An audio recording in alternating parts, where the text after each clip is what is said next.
Yo, what's up, guys? It's your main man Zen, aka Zenmis. I actually had a revamp to my channel. I used to be known as SMoney91, now I'm Zen. So I'm here with a group of people. We're all going to be talking about a couple of topics. This is going to be a start of something that I just want to call Thursday Topics. Or yeah, Thursday Topics is just what I'm going to keep it as. So we're going to start off with you guys. Just introduce yourself, tell us a little bit about yourself as well, and we can go ahead and get started. Well, Renzo, that's you. this is XLG Polo. I am a graphic designer slash gamer, and all round well guy, very round guy, but good guy.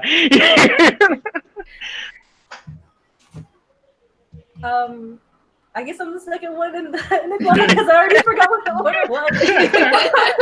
Oh god, I'm so bad at this. Okay, so my name is Sarah. I'm known as XLG on various different platforms. I'm an aspiring narrative designer, fanfiction writer, and I'm also a huge gamer. Yeah, awesome. I think I'm next. I am Catherine, aka the high-heeled gamer. I'm the Oprah of the nerd world. I get my hands in a little bit of everything. So anything from comic books to video games to art. I am a published author. I'm working on my second and third book.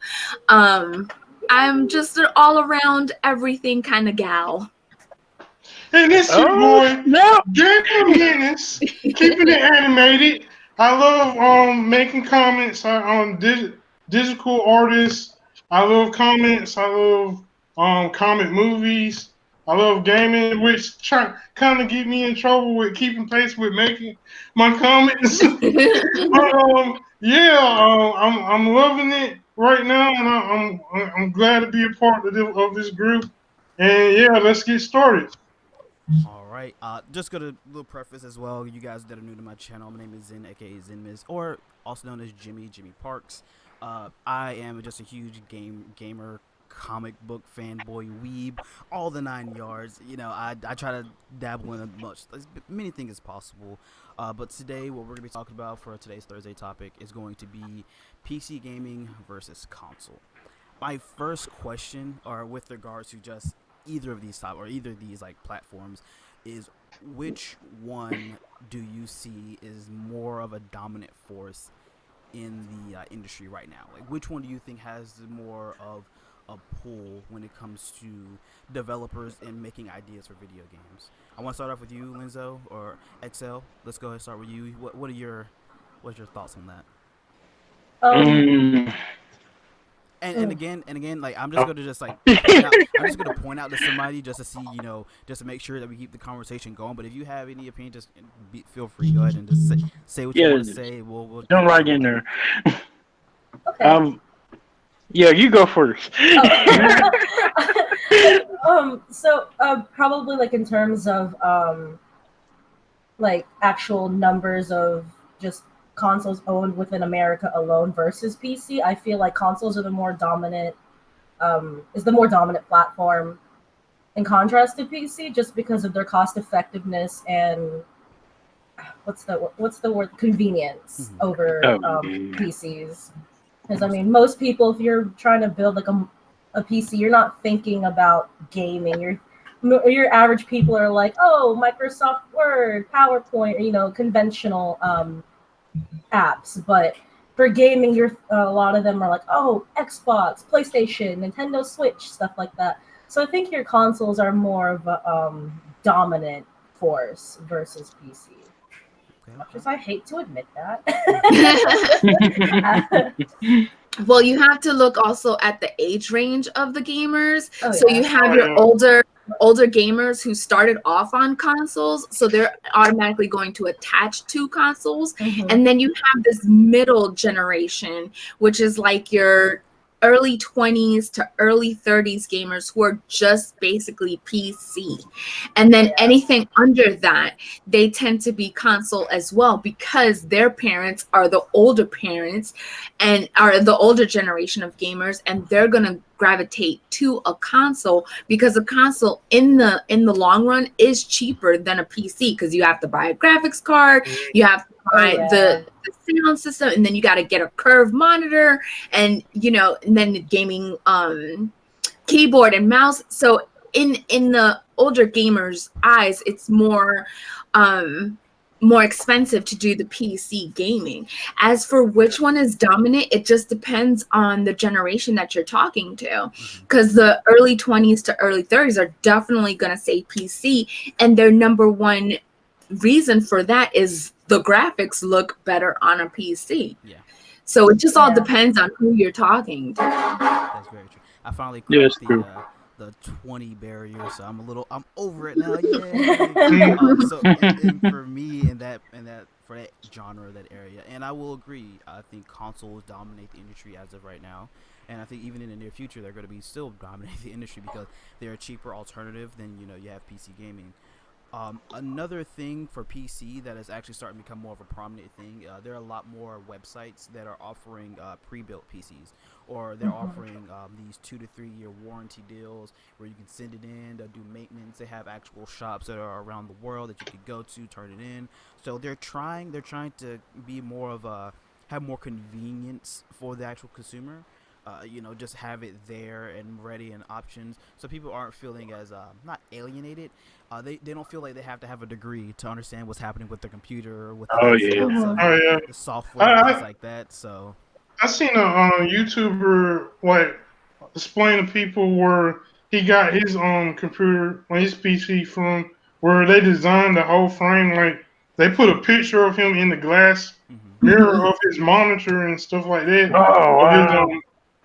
It was cool looking, and he said you can get Final Fantasy VII upgrade on your PC and stuff like that, so you can get it however you want it made and just order it and then they ship it to you.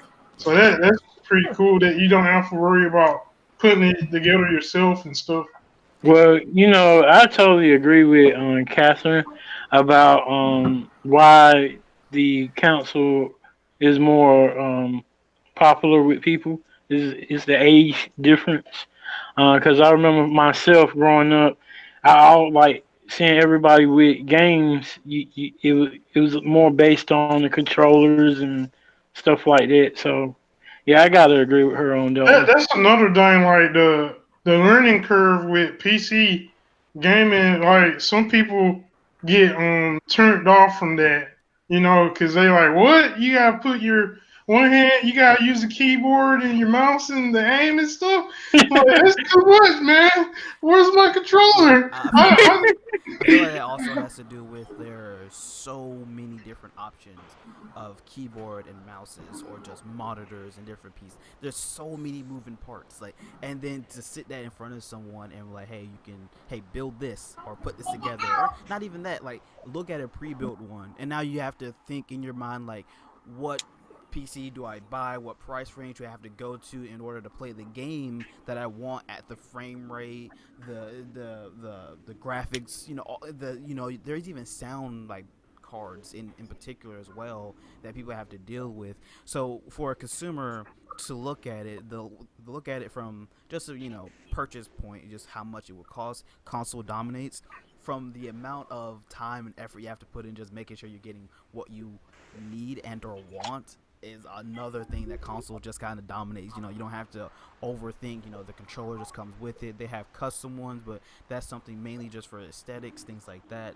So it gets a little hectic, but I definitely again, console just it outweighs when it comes to just PC versus console, and for a vast majority of people, just how easy and accessible it is. There's also the fact where some gaming companies that make the games will be no, well, we're only gonna let this be on PlayStation or Xbox, and sometimes they leave out PC until way later. Oh, it's finally on PC. This old ass game. Another one like that. And this has something to do mainly with this gaming industry is giving us a lot of incomplete games, not giving us full games anymore. No.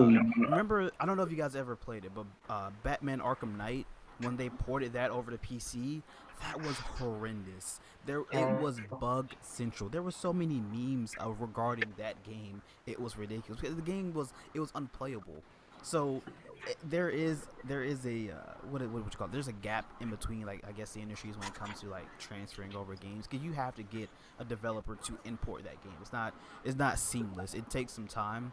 So it's PC for me. I love it mainly because of anti-hacks or anti-cheat software. Something I really wish console could adopt. That's like another thing the reason why I'm actually like truly playing PC right now is because I have less to deal with people DDoSing and people are saying a lot of rude and comments on the like system and stuff like that, or sending me these racist messages. I can actually report them and they'll get banned in a certain amount of time. Like you can feel Oh, it. so that's different on PC. Where is? Very. Oh, I didn't Oh know yeah, that. it's different. Yeah, it's definitely different. It's a whole different community. It's a whole different accessibility when it comes to certain things.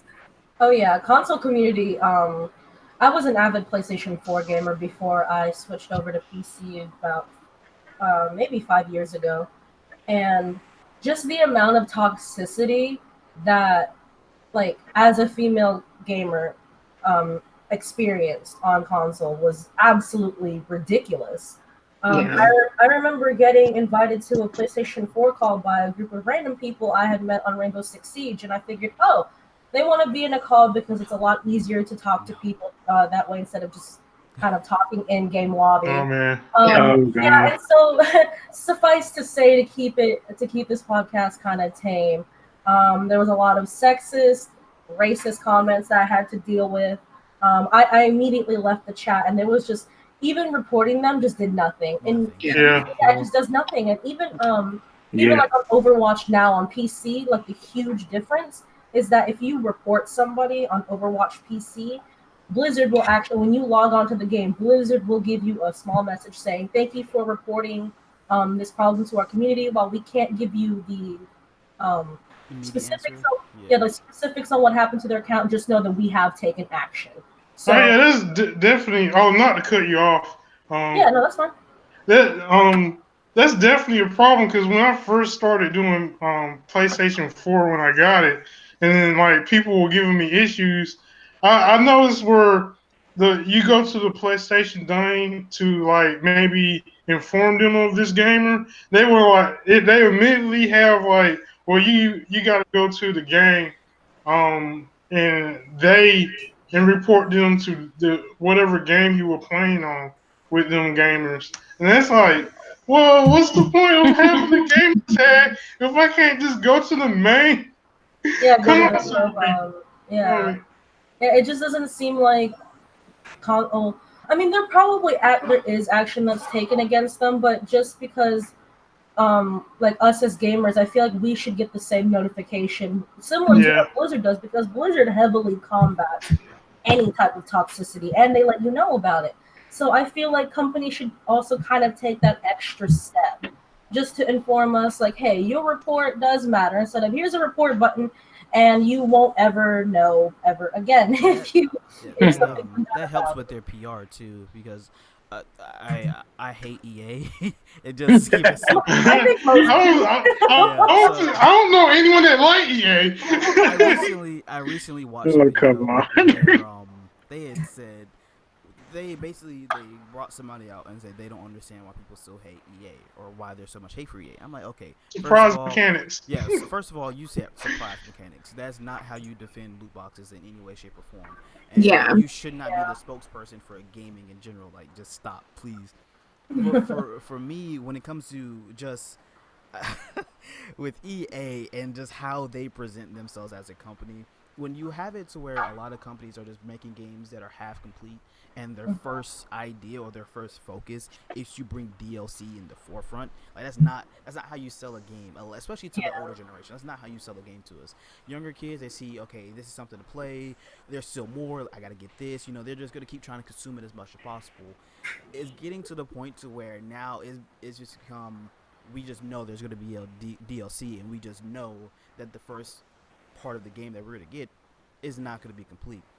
Yeah. And that kind of, for me, that kind of goes back to, the like PlayStation and Microsoft. Well, Microsoft kind of has their hand pretty big in like the PC gaming as well. But for those two industries, like Siege, like Richard and Sarah, you were talking about Siege is I love it. I love Siege. That's probably one of my favorite FPS shooters. I play both PC and console. But the community on there is so toxic. It's very toxic for no apparent reason. Like I can't tell you how many times they kill me. Yeah. Like, team killing, just I cannot play N-word. Oh my without God. getting killed by my own team. Yeah. I was like, okay, I quit. I just I'm quit playing. just gonna put this on the side. There's Both so of many you- other games. Both of you are newer to the game, so you have there's an extreme learning curve to a lot of games, but especially for Siege. So you would think people would give you the opportunity to learn how to play the game. No, they're gonna just be toxic to you off the bat because you don't know how to play immediately. You don't know how to play as soon as you hop onto the game. Yeah. It's wild. Yeah, but I've been playing Siege since I want to say when they had their alpha out. So I played their alpha, I played their beta, and I purchased the game a month after it released into their first DLC. And the learning curve for Siege alone on that FPS, holding angles, knowing what to reinforce, knowing where to put your gadgets, how to use your gadgets. There's just so much to learn on Siege, and playing over the years has given me insight on how the Siege community is, how the Siege community reacts to certain things. And as a veteran of Siege, it's kind of disheartening to see, oh, look at these new players coming, adding on to the player base, because it's such an amazing game to just kind of watch other veteran players display this type of toxicity, whether it's on PlayStation, Xbox, or PC, just because they feel so entitled to have these, great teammates that should immediately know how to play a game when that's not how that works. Because we were all noobs at some point, and every operator has gone through the surgical knife of nerfs or buffs. So just having to learn around what the developers have put in. But Ubisoft, I do commend them for their efforts in combating toxicity, because now, although team killing is still a thing that happens, they now have enabled reverse friendly fire. Yeah. Basically tells the developers, hey, this person's team killed, and so now if they do it again, they're going to be kicked out from the match, and they'll have a certain type of ban sanction. I love that they added the like you can deactivate it if it was accidental. If it was like accidental. that is perfect. Like that, it's not perfect in the sense that they're still like team kill. They're still going to do it regardless, just because they can. But it does give you a way, like if it is accidental, because new players do it a lot, even veteran players they do it a lot. It gives you a way to kind of like, hey, they didn't mean it. Let's just get it back to square. Oh yeah, absolutely. Like, and I've noticed the huge difference since they've enabled reverse friendly fire in the Siege community, especially on PC. That if I get team killed, it's like, oh shit, dude, I'm so sorry, I didn't mean to do that. My bad. It's just a misclick or whatever, or you ran into my fire. Like, and we apologize and we get on with it. Or hey, you actually killed me, so now I'm gonna kick you. And then most of the lobby is just like, okay, yeah, I mean that guy's a dick, so get him out of here. So I really commend companies now that are taking those extra steps to combat toxicity, because they know how prevalent it is in gaming. I have a story. You go ahead. Nah, it's about Siege. I was in the gameplay, and everybody was doing their own thing. Everybody, when it first come on, you pick your operator or whatnot. And somebody had picked the operator of another guy that he wanted. So he requested to have this guy moved, kicked off for picking his guy. I was like, are you serious? Yeah. Oh my god. And that's No, especially this when is they- mine. Yep. That's especially when they release a new operator. That's what all people do. What I want to bring this back to, just to kind of continue the conversation regarding PC versus console. We'll start off with you, Miss High Heel Gamer. Regarding the stores, like the game launchers on PC versus console. What is your take on how? I don't know how to break this question down. So on PC, there are a bunch of different game launchers. Basically, every developer has their own. Breaking up. I'm breaking up. Okay, Yeah, so he was to me. I don't know anyone else. Oh no, it was fine. So every game developer has a separate launcher, like Epic Games, maybe even Ubisoft has their own Uplay launcher. EA has their own launcher. Do you think is a problem where on PC there's too many launchers, there's too many things people have to download, and for console it's kind of like you just go to the store, you click it, you buy. What is your thoughts on that? I don't think it's too much because PC gamers tend to have a preference. You're gonna have just your Overwatch players. You're gonna have just your Fortnite players. You're gonna have just your League of Legends, Smite players. So I don't think console gamers vary that much to where that becomes a problem. So you're gonna have somebody that's just strictly a Ubisoft fan and it's gonna have the Ubisoft account. In that same token, I mean, think about all the streaming services we have just to watch TV, and we still have all those. Yeah, so like I was just, I was just telling my husband. Plus coming too. Exactly. And then Warner Brothers just announced today or yesterday that they're adding on a new streaming service called HBO Max. They need to stop. Anyone remember TV? Yeah. I mean, in the same token, it's like, okay, so you want to say all these things about the gaming community, but look at your regular life on TV. Like you got Netflix, Hulu, Amazon Prime, you got HBO Go, you got Cinemax Go, you got, you know what I'm saying? Like you got all these different things. It's just another avenue of entertainment. I don't know why people like they try to put them in different baskets or put them in different. They try to separate them. Like it's the exact same thing. Exactly. You're entertained by it. And the only reason why it's more I guess taboo would be the better word, is because it is the gaming community. So it already has like this stigma on it that, it's like, oh, the gaming community is so weird. Look at all these services that they have for gaming. And it's like, well, your couch potato self is just like us. Yeah. So, I mean, to bring it back to your question, I don't think it's that big of a deal. And like I said, most PC gamers tend to have their niche anyway. So they're not going to be too boggled by it. But whereas you're a console player, like I'm console heavy. Like I've played on PC. I don't have a problem with PC. I just prefer the console. So it is easier for me just to go to the store. But I think if that was provided on the console, yeah, people would complain, but they would find their cycle. You see what I'm saying? Like, so like to refer it to the streaming services, not everybody has every single streaming service. You pick and choose the ones that fit you best. So I think if that was provided on the console, people would pick and choose which one suits them best. Yep, that's very true. Anybody else had any opinions regarding that topic? No. I have never played PC, so I wouldn't know. The only PC games I played is with because I have Windows 10 right now. League of Legends is the only thing I can say. League of Legends, that was like a few years ago for me, but shoot, I thought about getting back into it, but I ain't had time to. But the only games that I have played on my PC is the games that's connected to Xbox streaming, and I don't have a controller to go with my PC, so I haven't had the chance to really get a good feel of it, or a good feel of how it is to play on my PC. So yeah, that's why I can't comment too much about it, because I got another topic for you guys then. And Linzo, you can start it off for us. I like the message because you always okay. start you off.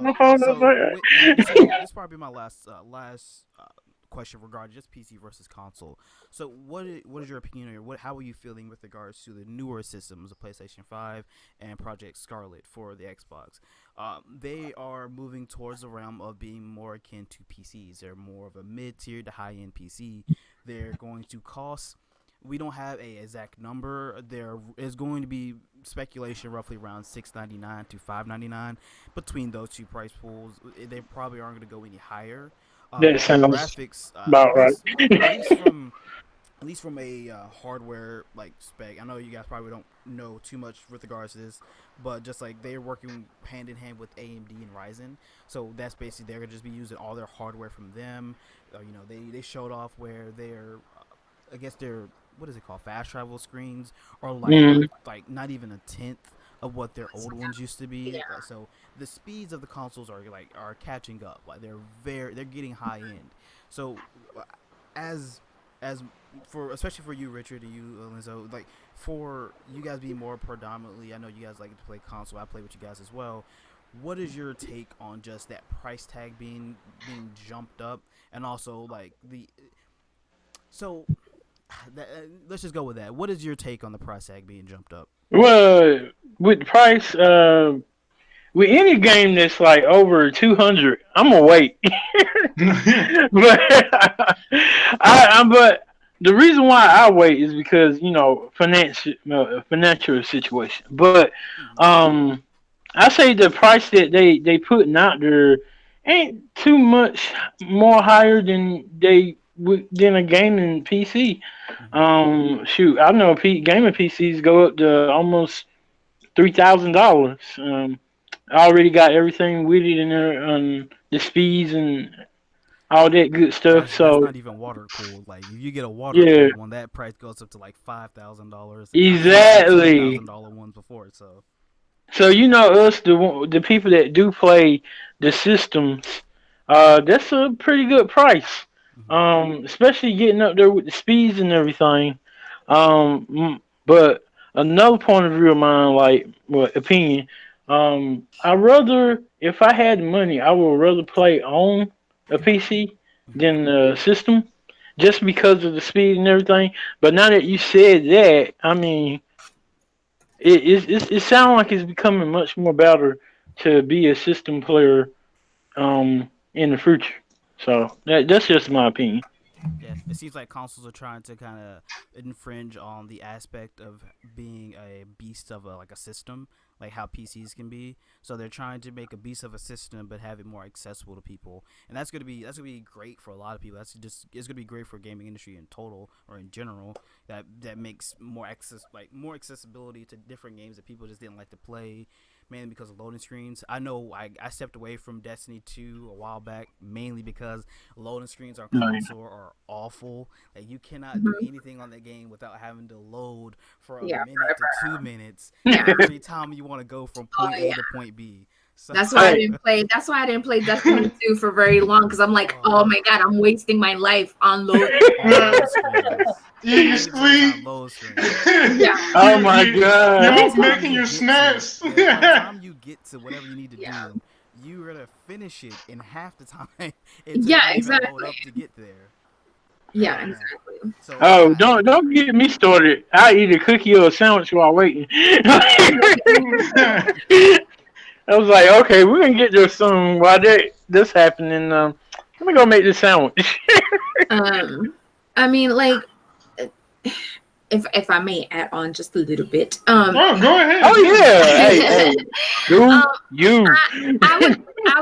I don't mind that the consoles are evolving, especially that we're going forward. As far as the price range, that doesn't really bother me, because the original Xbox and the original PlayStation came out at $300. So so obviously things are gonna inflate with time, and especially if they're putting in this much power into the system, I would expect for it to cost a lot of money. And it's just bringing the PC experience to console gamers, like I said, the older generation who tends to not really play PC that much. So I mean, it's just catering to a whole group of people that I guess to an extent are missing out on what the PC has to offer. I just prefer the consoles because it's easier to do. I travel a lot. I do gaming charity events. It's easier to travel with my Xbox and my monitor than it is to travel with my Xbox, my monitor, my controllers, my tower, my keyboard. You know what I'm saying? Like I gotta pack my mouse. Oh wow. Yeah. That sounds like what I do because I like every time I leave for the weekend, I gotta pack up my laptop, my mouse, everything, get it all into one big bag. Yeah, exactly. Yeah, and that's the other thing. Like depending on, because I go to school too. I go to school full time. So depending on my assignment for that time that I'm doing the charity event, I'm either packing my iPad or my laptop. So I'm like multitasking. It's like I might as well just pack up my whole house. Like I mean, and another thing, just to add, just a positive to the price tag being jumped up, not really jumped up, just moving up, is that they're also including backwards compatibility across all the games for each console. That in itself saves people a lot of money, a lot of time and effort. The fact that they just transfer your games right over. Hopefully, you have all your save files. They didn't say too much regarding that, but I do know PlayStation and Xbox are working on. They're collaborating on a cloud system. Or not cloud system, but a cloud service to save your games and whatnot on there together. So that that's also a future for crossplay. Epic Games, the creator of Fortnite, they are big. They're like big advocates regarding crossplay, and they're like the big forefathers are just kind of the spearheads for crossplay. On their actual browser or launcher itself, you have options in PlayStation, Xbox, and Switch. Of all things, I would never have thought Nintendo would even allow crossplay to ever happen. Yeah. So that a lot of things are changing and they're moving very rapidly. But at the same time, I feel like gaming is becoming more and more under fire.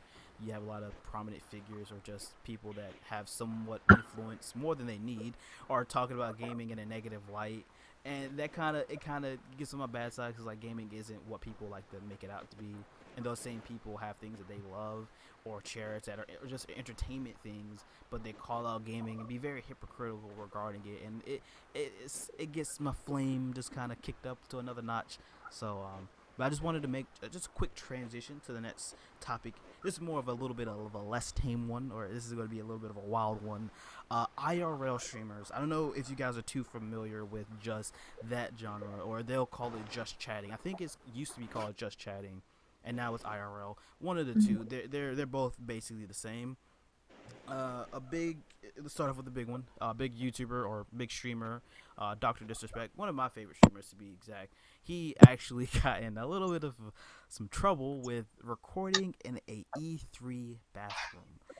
Now, I don't know if any of you viewers are actually, know about any laws, but you're not supposed to do that. No. Yeah, you're not supposed to do that ever. Yeah. That's breaking a law. And I understand they may have not been thinking about that going in, but you gotta like what do you do in the bathroom? You usually use the restroom. People are they're moving clothes and stuff like that.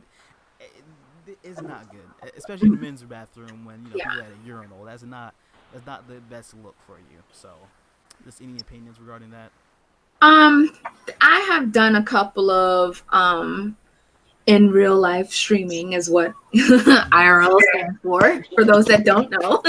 I'm not consistent with it. I tend to do it. I have a podcast with two other gentlemen, and we sometimes when we get together, we tend to do IRLs.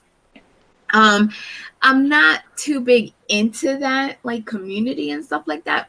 I feel like he knew what he was doing. He just didn't care and didn't think there would be repercussions. And to some extent, he's correct. 2 weeks banned from Twitch, kept all his followers, kept his income. Now he's trying to make an emo out of him in a bathroom stall. Like, yeah. He's trying to make an emo, and it's the bathroom stall, and his head is like, his head's over it. He came out better than what he went in, so he exactly. Came out way better. Exactly. So now you're going to have all these people that are going to be like, oh, he got a slap on the wrist, so can I. And I'm just like, that's not the life we're trying to live, which is bringing even more negativity to a community that's trying to get out of negativity since day one. Yeah, I mean, he kind of lives up to his name of the whole disrespect thing. I don't follow him or any of his content like at all. Just neither do I. Based off from what I've heard. But the whole bathroom incident, it just kind of shows you that Twitch only cares about streamers that give them monetary value. Yep. Because Dr. Disrespect is one of their top streamers that will bring in a ton of revenue with all of his sponsors. And the fact that just like, oh, you make us money. Nah, whatever. Here's 2 weeks. You'll be fine. Yep. Just it sends a bad message to a lot of people because you have a lot of people who are so passionate about gaming, that are passionate about content creating, that are on the side of streaming, that are on the side of Twitch, YouTube, or even I think DLive is one of the newest services for that, where they want to come and share their experiences of gaming through live streaming with other people. And when they kind of go, maybe not to that extremity of streaming in a public bathroom, by the way, which is very highly inappropriate and just against the law in general. If you have some sort of just maybe like a minor incident with Twitch, they're just like, oh, you broke our rules. It's in the rules. You broke it. You don't bring us monetary value, so we're banning your account. It sends a terrible message to people who are starting out and to people who are also very big in that league, that basically you have the money, you hold the power. And just it was extremely disheartening to hear that he only received 2 weeks, none of his sponsors were lost, Twitch didn't care, that just nothing was really done just besides here's outrage, and then everyone just kind of forgot about it. At that point you should be questioning the streaming service that people are trying to dedicate themselves to, which is very oversaturated with other streamers, which, I mean, I don't have a problem with people coming to Twitch, but because it's such a huge corporation for that, and people like Dr. Disrespect get away with things like that, I question dedication to a platform of that nature. It definitely seems like they are having a less I remember when Twitch was like starting to really grow, like you had a lot of at least like the developers, people that are online, like the moderators, they're being very active.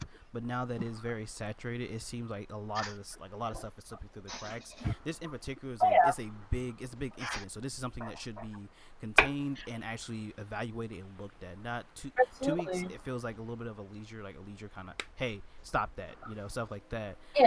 I've seen, you can go on Twitch, and this is where the untamed part comes in. You can go on Twitch and you can actually view pornography being streamed by people that do just chatting streams. What? Yeah. And what's crazy is there are thousands of channels like that. And my thing was like, why is this a thing? Like, why? This should not be. It should never get to the point where there's over 5 of these channels on your platform when children come up here. Like, come on. It's like, even if you have, my stream is set for mature audiences only. Like, mature audiences with mature gaming content, not anything that's completely unrelated. And there are sites for that where you can stream adult content, maybe not yourself or, of other people per se, but you can stream adult content, or you can talk about that type of adult content. I think Twitch, they're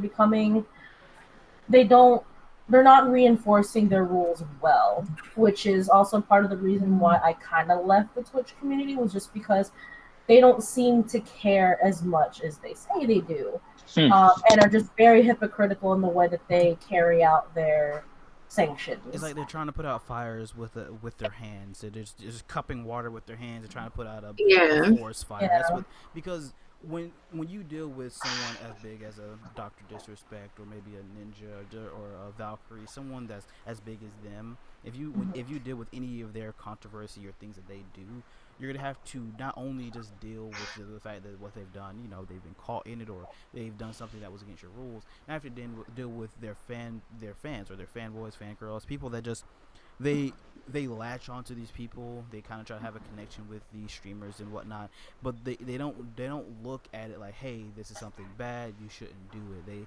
They try to pull the what about this guy? Or what about this guy? What about this? Like that was my biggest problem with. I said I didn't want to talk about it, but I'll just go ahead and talk about it now.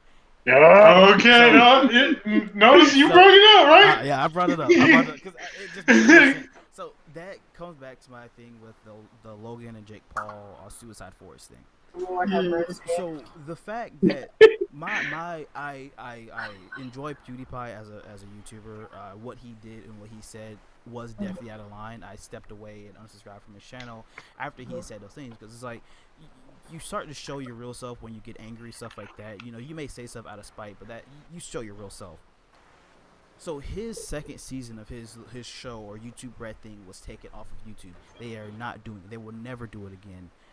But the fact that Logan and Jake Paul have made more money and grown bigger ever since that incident baffles me. And they got their second season of their little, I don't know, whatever show they have on YouTube. They got their second season of YouTube Red. So what they got was literally a smack on the hand as well. They just got, a couple of your videos are demonetized, your YouTube channel is going to be taken down for a little bit, and that was it. Like that was completely it. They're back up and running. They're just doing all what they want to do. It's like, but their main audience are children. Like that is a proven fact. Their demographic are for people that are 16 and younger that view them. And I saw so many people defending them and stuff like that, and like, oh no, it was their team that edited and like took the, took video and whatnot, and they edited the video for them. I'm like, first, they had at least 24 hours to look back at that footage and say, no, this isn't right. We shouldn't show this. We shouldn't show a dead person on our channel. Not to mention, while they were doing it, even and in video, they showed that they were told not to go into the forest in the first place. So not only did they break the law, making it seem like it's cool to break the law if you're doing it for content, they also showed that it's cool to show off someone's loved one on screen being dead after committing suicide if you're doing it for content, because it's content. Content rules everything, right? That was my take of it. So with streamers that are just getting this pat on that, like, they should, I don't think it should be overly severe for something of what Dr. Disrespect has done, but he should be made or set as an example, because this needs to stop, because it's becoming a very rapid problem with a lot of streamers, and just this comes to the point where every week you'll see on Twitter, where like Twitter gaming, where there's another streamer that got banned for 2 weeks for saying something out of line, making a sexist or racist joke or something like that. It's like, when are we gonna hold people accountable, right? When are we gonna hold people to like the same standards that we hold ourselves? But if we don't hold ourselves to those standards, then what are we doing? Why are we having these rules here? That's the key factor right there. Like what you just said, like we're not holding ourselves to the moral status, then how can you not expect someone to do these things and get a slap on the wrist? I mean, because it's not the streaming companies that's making the people watch them still. It's the people that itself that's still watching them and is letting them know, like, they casting their vote. They okay with this stuff. So the ones that's not okay is a very small amount versus the ones that's okay about it. So it seemed like go ahead. Oh no! You go first. Hold on to my thought. It seems like it only affects other YouTubers and stuff like that, whatever platform, when something like that happens. Because now that they did that, it like YouTube make new rules and it affects other YouTubers, but they don't feel the effect of that, because like whenever someone like Logan and them do something, it's like, oh, here's a slap on the wrist. But like, keep making content so we can keep moving forward. So that's another thing. Like you said, like they'll implement new rules and stuff. Like some of those rules shouldn't have to be stated. Like they shouldn't have to implement these rules because this is something that legally is wrong, morally is wrong. It shouldn't have to be written out in front of you for you to just to know. But you have those people. But you have those special people that think that the rules don't apply to them because everything was handed to them on a silver platter. Yeah. If hot topic right there. Real talk. Like we've got these parents that are like, I'm not disciplining my kid because it's not right. My kid is his own person. No, let me tell you, you little piece of you know what. If you mess up, I'm gonna spank your butt. Yep. And you're gonna know that you're gonna have to work for the things that you get. If you get in trouble, yeah, you can call me, but bail money's tight. Like let's be for real. Let's be very real. And that's the problem with Paul and his brother. They got in trouble, and it was like, don't do it again, sweetie, love you. And it's like, no, smack him upside his head and tell him if he does it again, you're gonna pop him even harder. Like. Right, and it's crazy that they traveled to Japan, which obviously has much different rules, different laws, different customs than what we experience in the Western world. So when you go to a different country, most people have some sort of capacity or the brain cells to be able to go, oh, we're going to a completely new land, completely new territory. Let's see what's different about it, because other countries are not going to center their laws, their beliefs, everything around America, because that's not how that works. We are not the center of the world. That's just not it. So most of us know that filming in public spaces is usually I don't want to say prohibited, but it's usually not allowed unless you gain the consent of, say, the owner of an establishment that you are filming. Public filming is not a thing that is allowed in Japan. And so the fact that they were told when they went to the suicide forest, hey, you are not to bring cameras, you are not to film, you are not to take pictures, you respect the dead. This topic gets me so heated just because the fact these people, they took their lives out of pain that they've welled inside of them, out of a stigma of mental health, because we're still in a day and age where we're not fully accepting, despite celebrities who have taken their lives due to mental health issues, that we're still not grasping just how debilitating, how threatening our deteriorating mental health is. And for someone that goes through this on a daily basis, it's just so disheartening. It's infuriating to have seen someone like Logan and Jake just get away with that pure amount of ignorance and stupidity.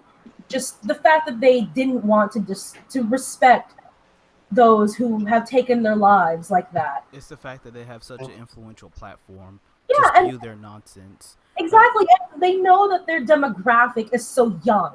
And who cares if they had an editing team. Oh, they had other people do it for them. No, what you do as people of, as the brand of your channel, as one who spearheads your own channel, you overlook what your editing team does, where all your money's coming from, where your content is being published to. You look into it. And so the fact that these children, and that's what I will call them, I don't care how old they are, they defended him. These children want to sit there and defend these empty-headed Adonises as if they've done nothing wrong. It's just so to me it's actually really painful just talking about this and just to hear and just to have heard about it, because that's not what you do. You don't. The fact that this generation they're being surrounded by content creators who are getting slaps on the wrist, who are just being told, oh, don't do it again as long as you make us money. That just shows that if you do anything disrespectful, anything disgusting, anything demoralizing, but you do it for clout, you do it for clout, you do it for attention, you're fine. Screw it, because if you get your 15 minutes of fame, but so what? You've ruined other people's lives. You've ruined yours, your reputation.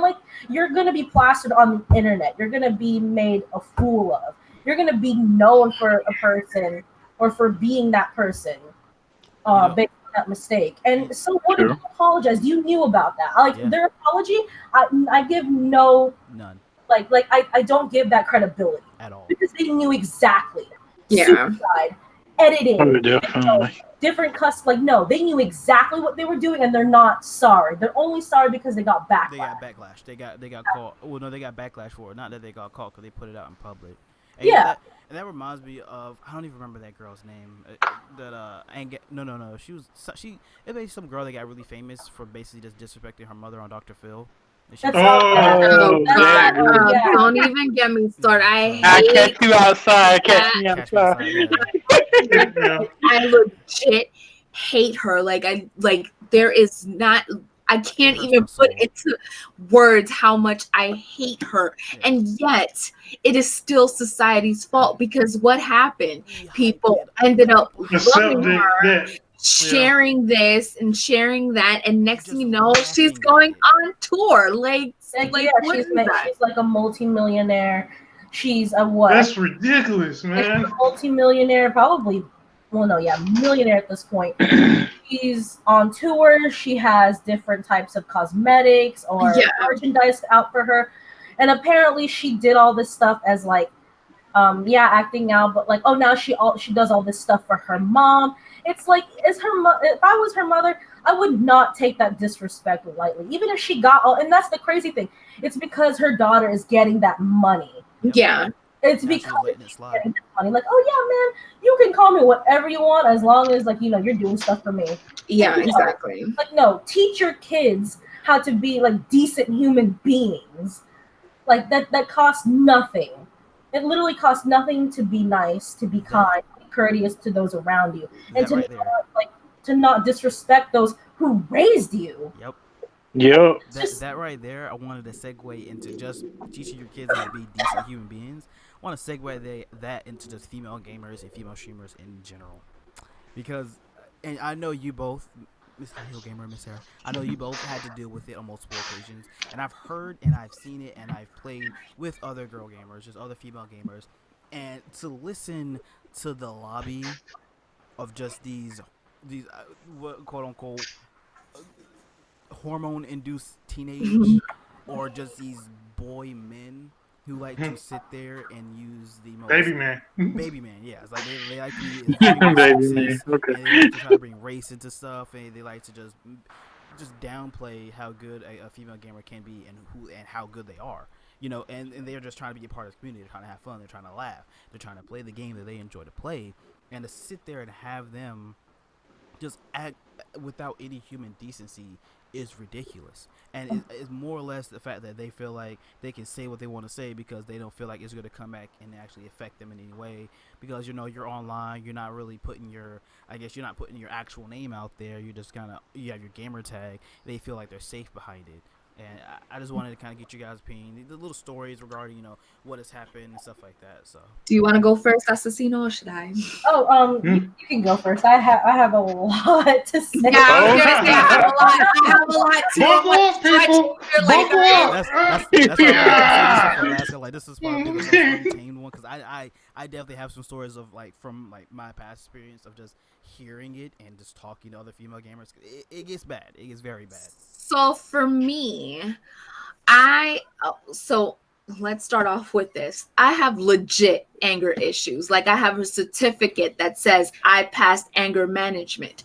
What people don't understand behind that the paper is that it took me 3 times to get that certificate because I kept failing anger management.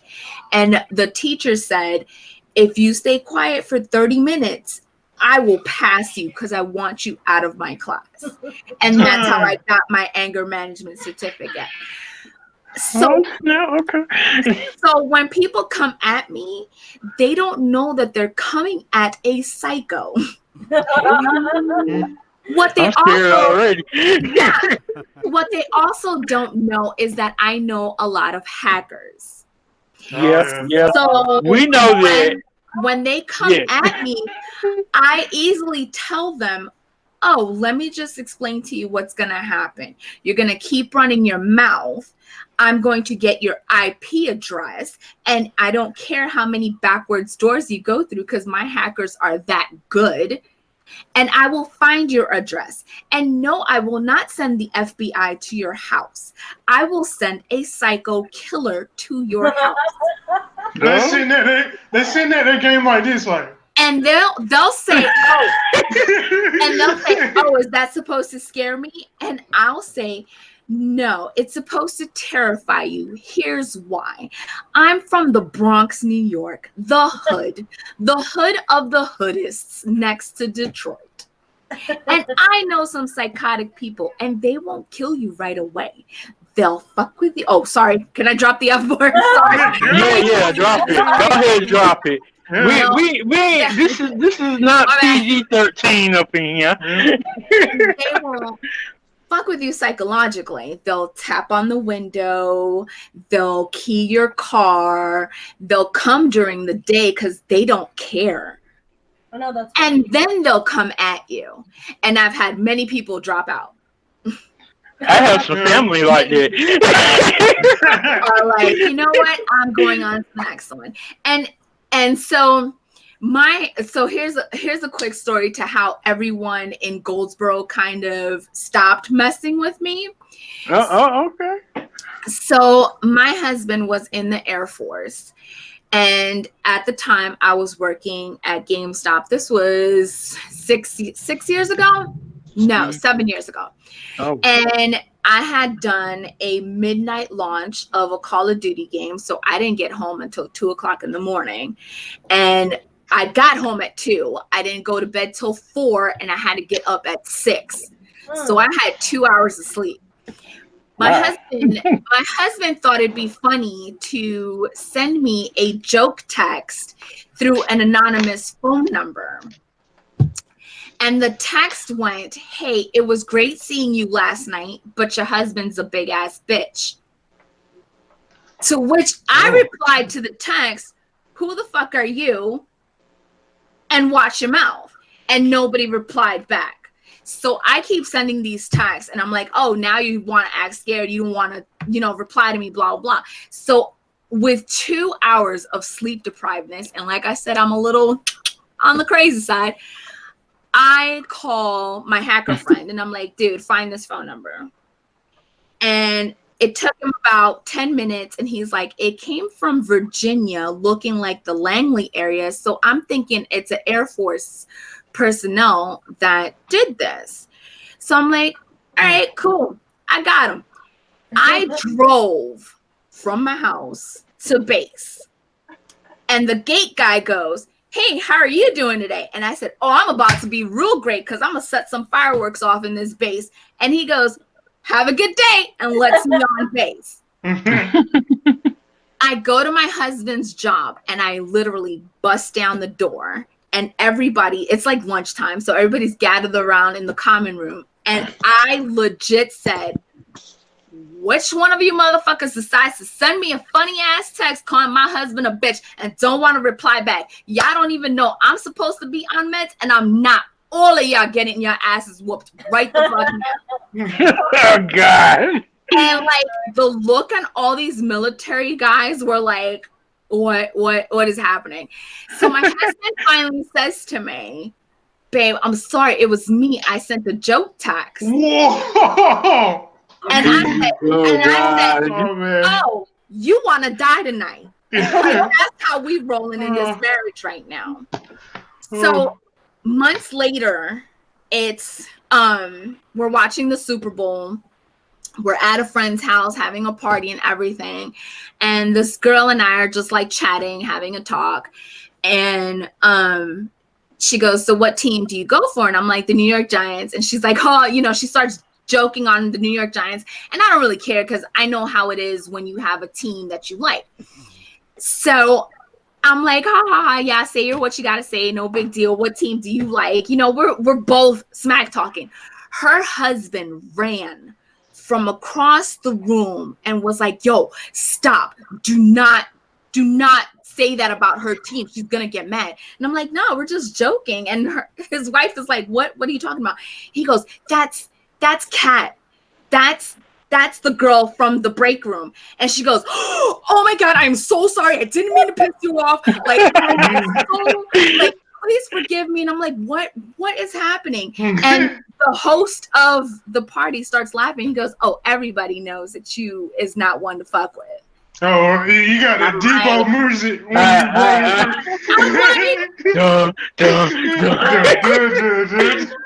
Debo. I also wanted to go back to the guard. I'm like, first of all, the guard at the gate. What? Yeah, Yeah, he's like, I'm just a security guard. I'm not getting paid enough for this. So like, so then I got that kind of like, oh, she and I transitioned that to video game playing. I don't play online a lot. I just play with I have a gaming crew. I just play with my crew. We don't play a lot. But when we do, they stay shut because they know that I'm the one that's going to go off and scare the next person that comes at me. And then the other thing too is I have a podcast that I co-host with 2 other guys. And there are people that will come into the chat and creatively try to get us to say the N-word. You can promote it. So Nacho Friends, which we are. Oh yeah, I was wondering why you wasn't saying it. Hey. Like, High Heel Gamer. You got one of your fans right here. Yeah, like all I didn't know. In the description. All links will be in the description. You can go ahead and promote it. So. Okay, so Nacho Friends, we record live every Wednesday at 8:30-ish p.m. because we run late or early. And they'll come to the chat and they'll like try to be creative. Like they'll say Nick and then the last part, and it's supposed to sound like the N-word. And I'm like, what fun do you get out of that? Like, and they don't give me time to blow up. They just delete the chat thing, and I'm like, all right, lost opportunity. I think cool. The most creative one I've heard was I had like the voice chat on, or like where the voice to speech or text to speech. That's what it is. So I had that on, and they were like, yeah, I put some great vin on my sandwich. I'm like, nigger. And I was like, oh no, you got me. Yeah. I was just trying to finish, like, legitimately, I was just trying to finish the word. I'm like, did they leave that out? And I was like, yeah. There have been a couple that I've caught myself before, like I've started to say it and then I stop halfway and I'm like, well played, sir, well played, you almost got me. But to an extent it's tough, to an extent it's kind of laughable and you just let it pass on. Like I'm very sex positive. I don't shame anybody. I have body parts, it happens. When we're playing on console, like people don't obviously see me. So they'll say stupid things like, are your boobs out, or how high because my gamer tag is high heeled gamer, and they're like, ooh, how high are your high heels? Is that all you're wearing? And blah blah. With stupid stuff like that, I'm just like, you're an idiot. You're not even trying. I've heard like, a lot of them talk about periods. That's a big one. What? What? I have never even come across that. Because as soon as I hear like a female on the microphone get angry, everybody in love is that's her time of the month. That's her time of the month. Oh wow! Wow, that's crazy. Like, yeah, imagine not having to deal with actual. Yeah, right. So I'm just like, Jesus, just leave it alone, please. Yeah, like I've never come across that. I've come across the whole "don't break your nails." Shouldn't you be cooking a sandwich right now? yeah, I heard that. Yeah, so I mean, I've come across a couple that I'm just like, wow, you really put some time and effort into that, into that statement. And then there's others that I'm like, meh, whatever. This is what you hear in the background when they're getting ready with those jokes. They got the paper. Yeah. Yeah, exactly. Like, oh, you got creative. I like it. I'm holding some paper. They got a pencil in front of them, and then they're just kind of went away. Like, they cross out a few words. Yeah, like this one worked. I'm gonna start this one. Like this one's great. Plus. Yeah, it's like, but hey, but you know what? I have to say I am truly thankful to be in the podcast with High Heel Gamer and Sarah, because I watch your show High Heel Gamer, and I have watched you play Rainbow Siege, Sarah. yeah. Pretty awesome. These Yeah. some pretty awesome women up in here. And I just wanted, Sarah's the Thank reason you. why I wanted to try Rainbow Six Siege. Yeah, Sarah. I know, right? Like I play Rainbow Six Siege too, and then I'm like, oh, she plays too. Like we could play together, and like we had talked about it, like let's play together. And then I saw her footage, and I'm like, no, we can't play together. We cannot play together. No, I'm just so bad at that game too. I've been taking a break, but I've been playing with buddies, and so that kind of gets me onto the subject of being a female gamer. So I refuse to use any sort of microphone communications in any game that allows for it. My experience has just been what I've dealt with on PC and PlayStation for collectively. Used to be, because like I said, I played Siege a lot. Siege was like the main game I played on PlayStation, so obviously a multiplayer game. If I'm hopping into a competitive match where communication is pretty much key to winning, or maybe not, because I mean I've been in a silent competitive match where literally nobody talked and we stomped. It's significantly easier. Like 4-0. It's more of a bond. Like, they got a bond, so they like one collective robot, like Transformer. Yeah, I guess. Communicate, but some of my experiences were just like, oh, I don't hear anybody talking, so I'll stay quiet. If someone says something like, oh yeah, I'll jump in, I'll start doing call outs, I'll start doing, their health and stuff. And for the most part, I want to say it's been a pretty average experience. I mean, no toxicity or anything, just oh yeah, okay, so yeah, they're there, great call out, yeah, whatever. And then there's the very small amount of interactions that I get that were very toxic and just overbearing to the point where, like I said, I get invited to a PlayStation 4 party where I think my teammates are trying to help me out. I end up getting sexist comments like, oh, shouldn't you be in the kitchen making me a sandwich? Or even, like the classic, because I don't sound like a female, if that makes any sense. I don't get it. No. You sound like a female to me. Yeah, you sound very female to me right now. Whoever said that is questionable. Like, what type of females do you like hang around? Like, you want to sit down and tell me something? That's the thing. People that know me, it's a lot different, because it's like, oh, your name's Sarah. Oh, there's a face, there's a voice. You attach it. But when it's complete strangers, they're like, are you a 12-year-old boy or something? And it's like, okay, what 12-year-old? Oh, okay. Like, are you a freaking besting boy? Shouldn't you be like in bed? Like that too, shouldn't you be like, and it's like, oh, I don't want to say it and I don't want to bring it up, so I'm not going to. Right. Let's just play. Right, and there's times where I've been in lobbies with like a buddy or two of mine, they'll actually be like, nah, she's like 20, and she's like 20 years old, and she's like, and they'll be a little personal, that they're like, oh no, she's like 20 years old, she's like an Asian or something, and like they'll try to defend me and know the good nature, and when the good nature is a thing, and then that's when it gets worse, and then I have to like pull them out. We'll go to a group chat. I'm like, hey, shut your mouth. You made it good. Thank you for trying, but you just made it worse. So now we're just gonna mute these guys, not talk. We'll stay in party chat. And so any type of game that has those competitive modes where people are supposed to be communicating and being helpful and being generally supportive of their team, I just avoid that at all costs, because I will not. I mean, there's a few exceptions where I have played Overwatch by myself, but it's still in the casual setting.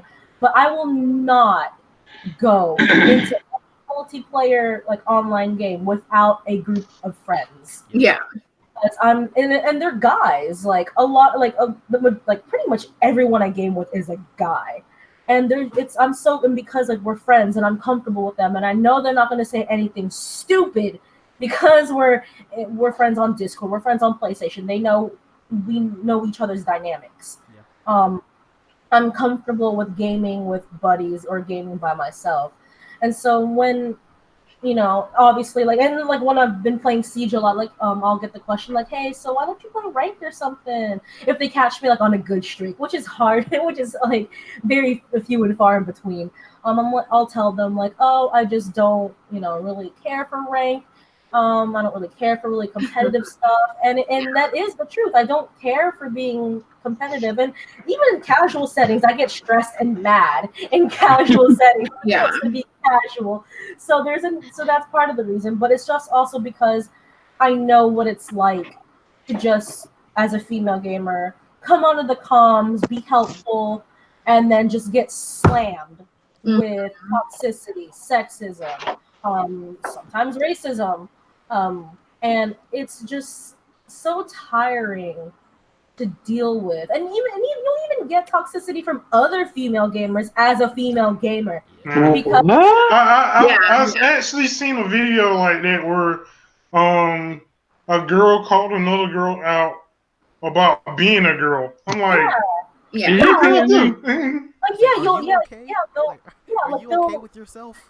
right, like, yeah, exactly. like they'll run, like a lot of girls run with dominant guy squads. Not saying that there aren't girl squads, but the majority of us game with other guys because yes, the demographic I think for female gamers is around like 43-48%, but it's still a very male dominated so what my experience was that she was running with a bunch of other guys and felt hella threatened for some reason and just decided, oh, I'm going to blame this other girl for being a girl and I'm going to call her derogative terms like slut, whore, and all that. You see that, guys? You see what I just did? And it's like, like, okay, way to like pretty much dick ride the guys you're hanging with and make like that's not making you look cool. It just makes you look like a complete bitch. Exactly. That's not a redeeming quality to have. And it's just also so prevalent in gaming where like you mentioned before, Jimmy, I think that because people are hiding behind their gamer tags, they're hiding behind their monitors, their TVs or whatever, hiding behind this fake sense of anonymity, that they can just be so toxic and just pretty much show who they actually are because it's like, oh, you guys don't know me. I'm not using my name. This is just a fake account. Blah. Yeah. You're not knowing anything personal about me. I can be like as much of a dick as I want. Yeah. And it's like, no. Like you wouldn't say that to anybody to their face. You're only putting up a front because you're a bitch in real life. Exactly. Why make up this persona? It literally costs, like I said before, nothing to be a decent human being. It costs It costs nothing to keep your mouth shut. Yeah. Like online. Go ahead. You don't know what that person may be going through in life. Exactly. A brother of mine, he is definitely going through some changes in his life, and it's very hard on him. He's stressed out a lot, and for him to come on and game, do something that's kind of more relaxing than anything, and just kind of he wants to play a little bit competitive, he'll play competitive, but have somebody just call him out and call him a derogatory term, stuff like that. It's like that's added stress and added anger for no Yeah, and that's why a lot of us do turn to gaming is to escape the bullshit of real life. We don't, like 100% me. Like I'm a mother of 3. 2 of them are adults. 1 of them is an 8-year-old. I go to school full time. I have a podcast. I sponsor another podcast. I'm trying to grow my own business. Like I have a house to run. I have a husband. I have mental health to think about. Like there's a lot on people's plates that people going through divorces, people are going through death experiences, and they use video games to escape. Like, why am I going to escape real world for you to tell me that I'm stupid, that I'm beneath you in any type of way? Like, why would you already know what the community is about? which is escaping real life, why would you make it worse for people? Exactly. And it's always. Go ahead. Oh no, I was just gonna say, it's like, why make that worse for your female gamers, for your like your sisters in gaming? Why make that worse for us, knowing the the adversities we deal in real life, the fear like that we deal with just fucking being in public and just being around other men. And I'm not saying like I have that fear. I have a slight fear of it, just being in public by myself. But just the fear that women already have to deal with in general of asshole guys. Exactly. And dealing with rejection. Fucking women get killed over telling a guy, no, I don't want to go on a date with you. Yeah, exactly.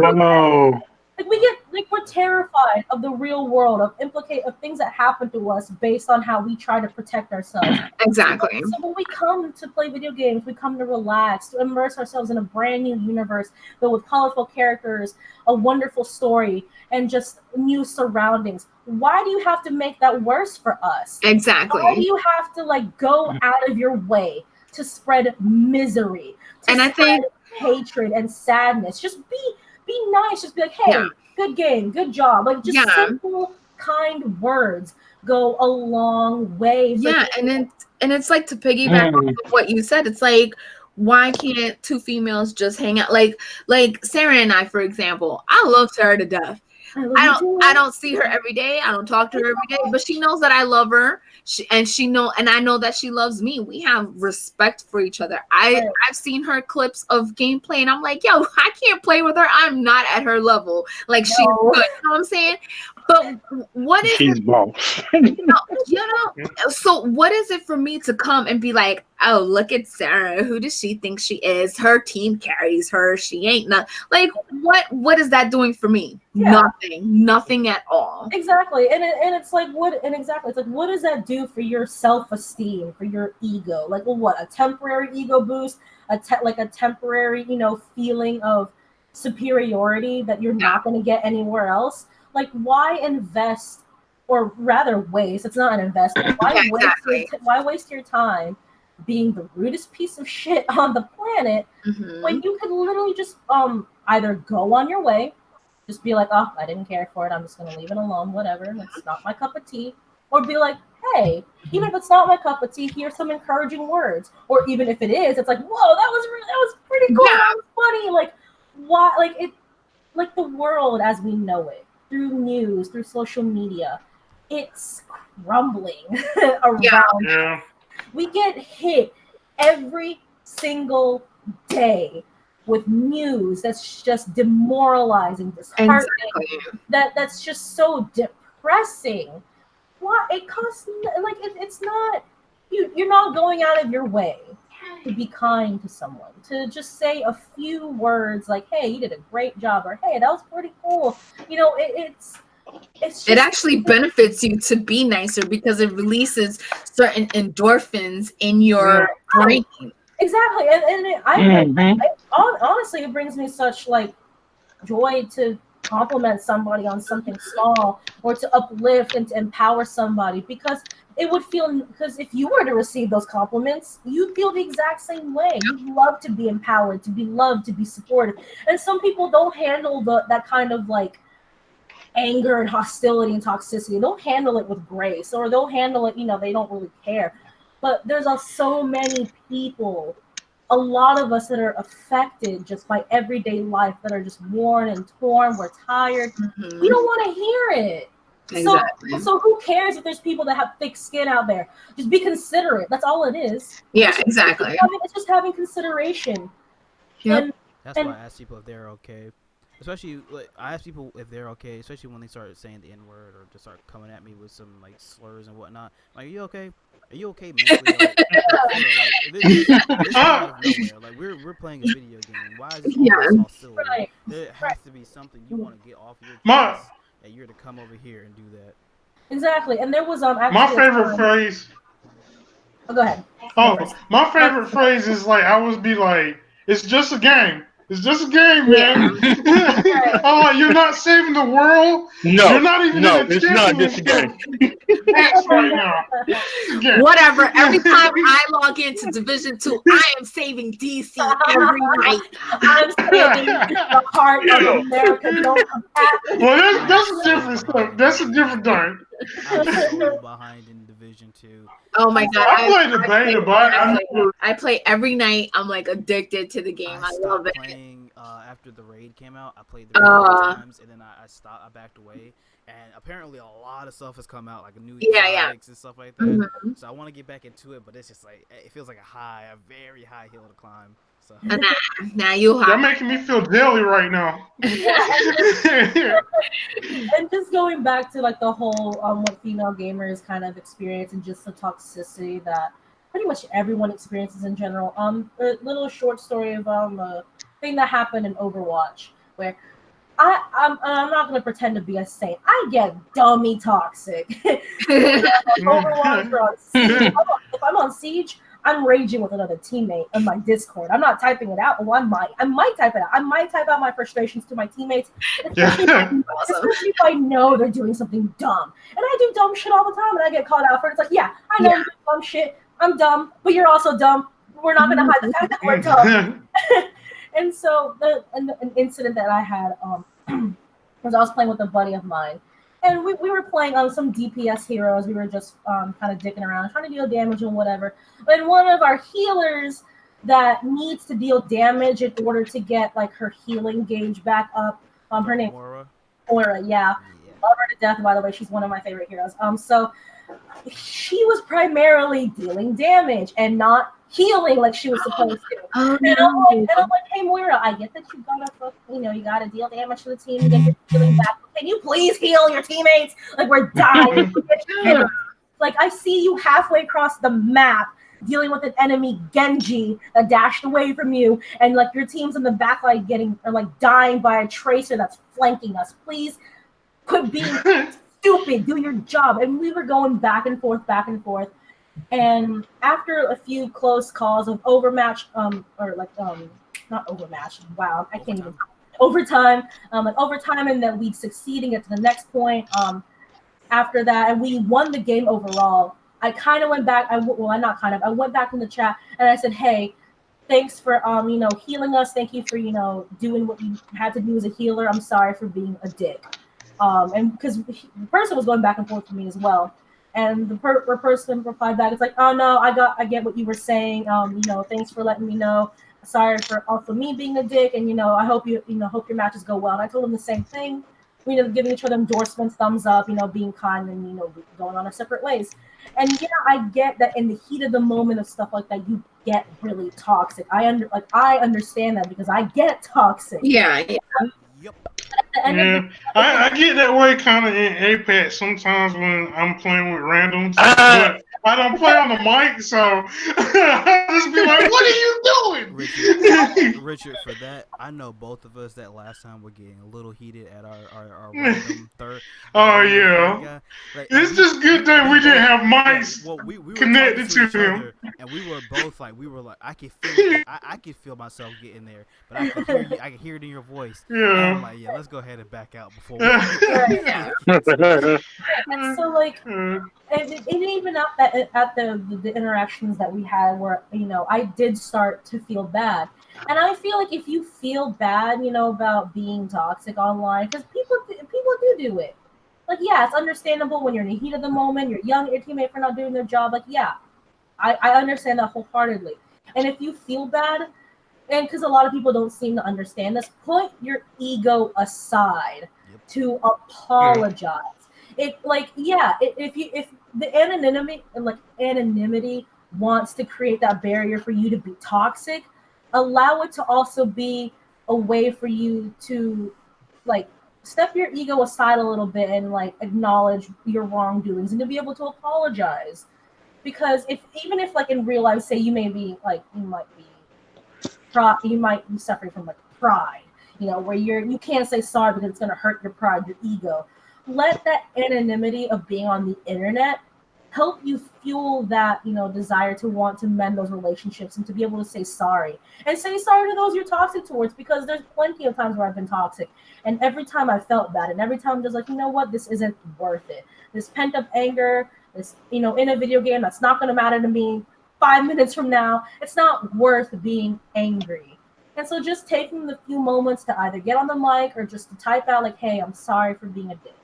Because a lot of the times, like from my experience, that will actually also prompt the person to be, hey, I was a dick too, man.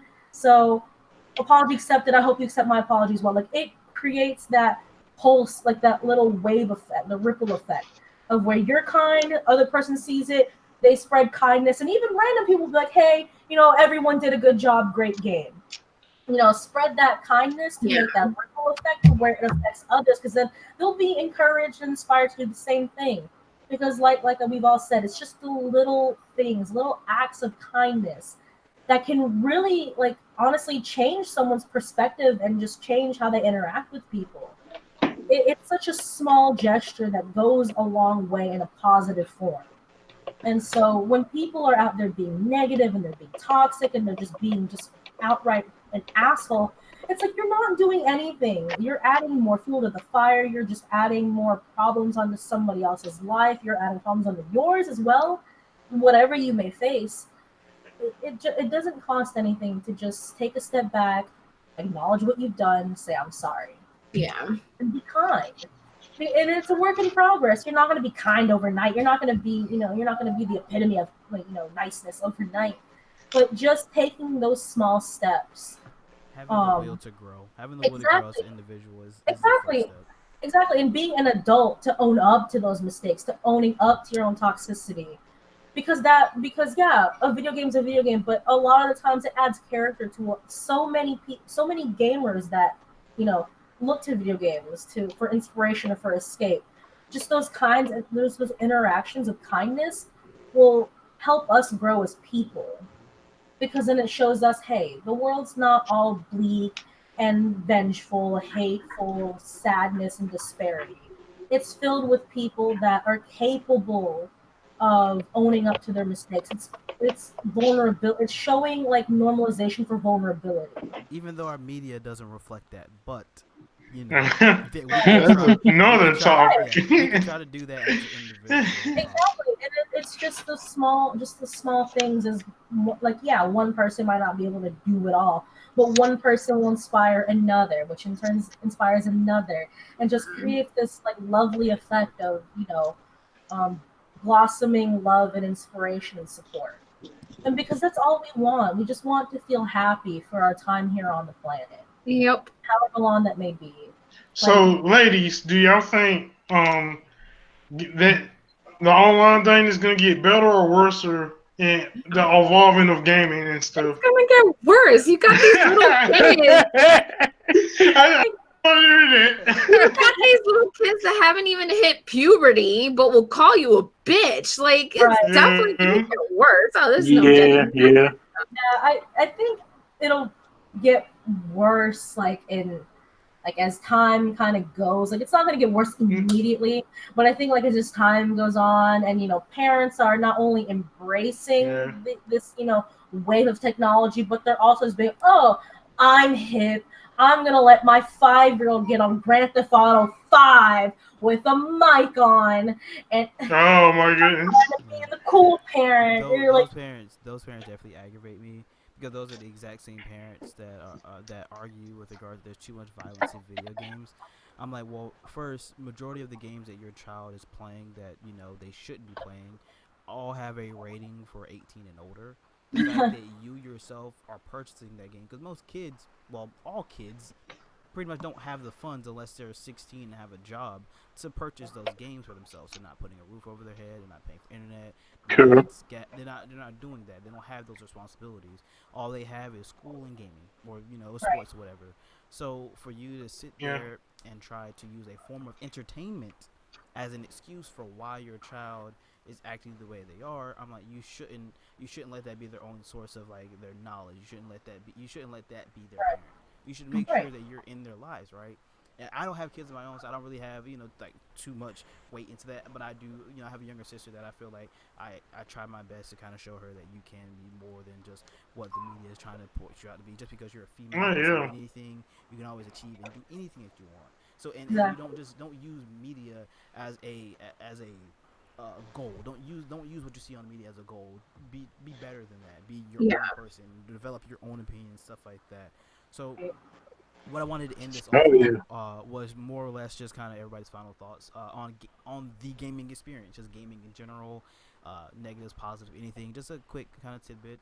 I want to start off with Richard. We're gonna start off with you, my man, Gamer Menace. No. So Okay. just let us know.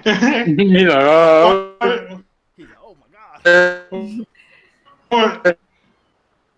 No, Hey, no, you breaking I, up. Yeah, Richard, you're breaking up. no. I was like, Say Autobots roll out. Right? oh, all about. okay. What was the question? Oh, So give me What? a quick little segment regarding the gaming experience in a whole. Like, what is your thought on just gaming? Just a quick little segment.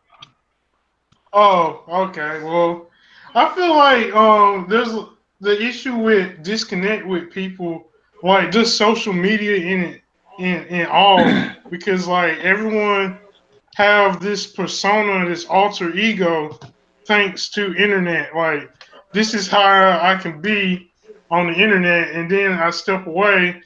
This is who I am. So we got a lot of kids growing up in this kind of environment that reminds me kind of this is how old I am, but it kind of reminds me of the King of the Hill episode with the little boy on the bike talking about dusty old bones to Hank Hill and stuff. And his parents is just like, that's how he shows his affection. He likes you. like oh, I want to whoop that little kid's butt, but like the parents don't get like they let their kids stay like that and grow up, it's gonna become even worse, or where they don't even care about other people's life. So what I think about the gaming experience in whole, it's like you you just gotta like play with people you know. That's how gaming is becoming. Like, cause otherwise you don't know who you're gonna get mixed with.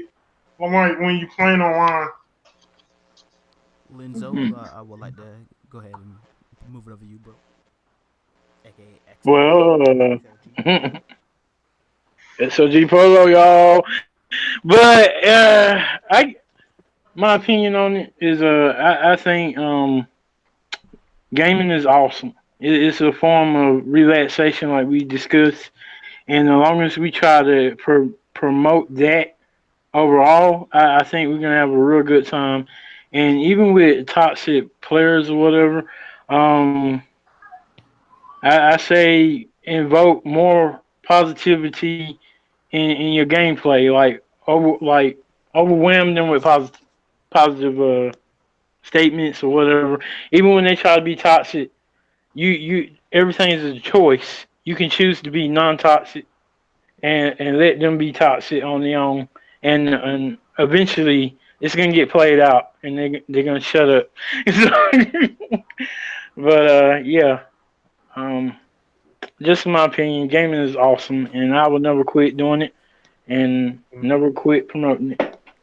All right, Sarah, what was your gamer tag again? I didn't catch it. XOAssassino. So like See? XO assassin and an O at the end. Assassino.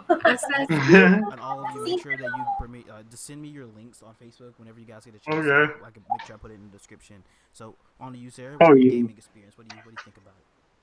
Oh God, there's just there's so much I can say about it. But kind of adding on to what Linzo said, gaming is such a wonderful thing. It's opened many doors for me in terms of inspiration and creativity, friendships, and even the love of my life. I found him through video games. Wow. So Awesome. my husband and I met at the Carolina Game Summit when it used to be at the college. That's where we met. Oh, okay. I remember that when that used And to happen. right, and so video games is just wonderful, for lack of a better word.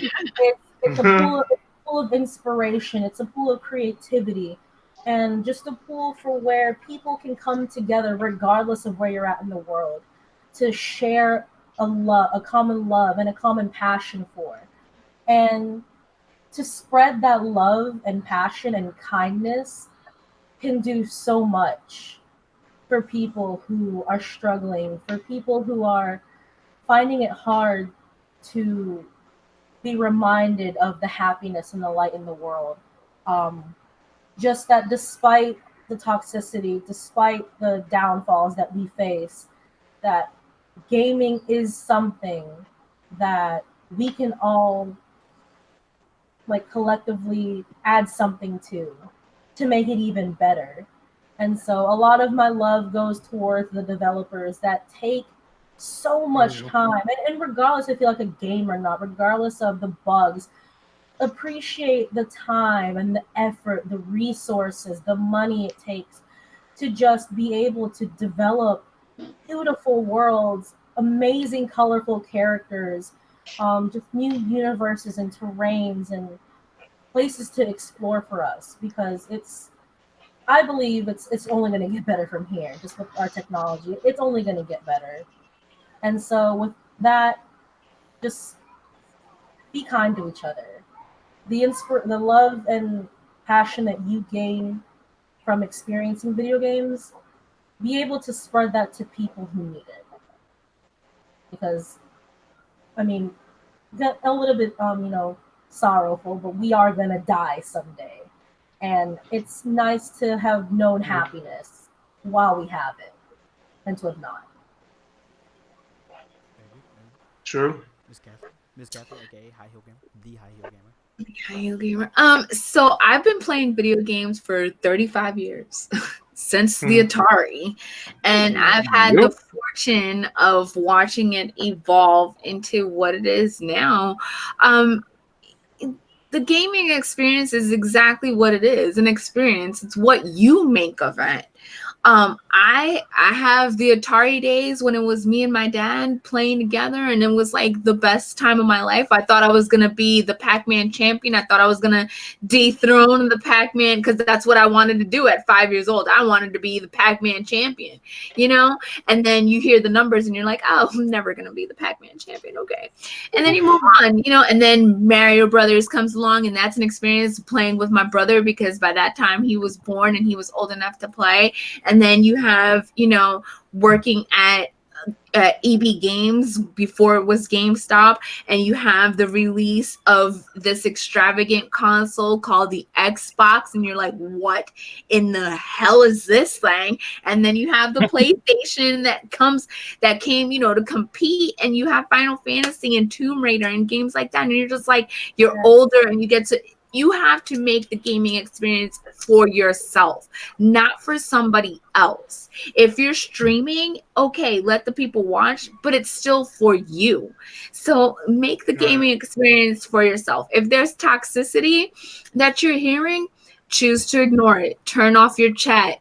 Figure out a way to play online where you don't have to hear other people. Like I said, I have a gaming crew, and we rarely play online, and when we do, we only hear each other. So make it something for you. Don't worry about what the next person is doing. Like, I love xoAssassino, but I'm not gonna sit there and be like, what is she doing so I can do it too? No, that's her experience. I'm gonna have my experience. You know what I'm saying? So just, it can be a beautiful, fun, adventurous, memorable experience. Oh yeah. Yeah. Thank you. What she said. So for me, Zen, aka Zenmus, just for gaming, again, it is an experience. You make of what you make of it what you will. In terms of just the good, there are positive people. There are people in this call that are very positive people that have you've seen and heard that they can be positive, and they are part of the community. Finding people like these people that I have in this call now is very hard. It's kind of like a needle in a haystack at times. Yeah. But you yourself can reflect that. You can become that person. You become that positive person. Become a beacon, basically, for more positive people to gather around and spread that positivity. That's why I say on my channel, you know, whenever I am streaming, I am just going to be as positive as possible. If people are being toxic to me, I'm going to ignore it. I'm just going to ask them, hey, are you okay?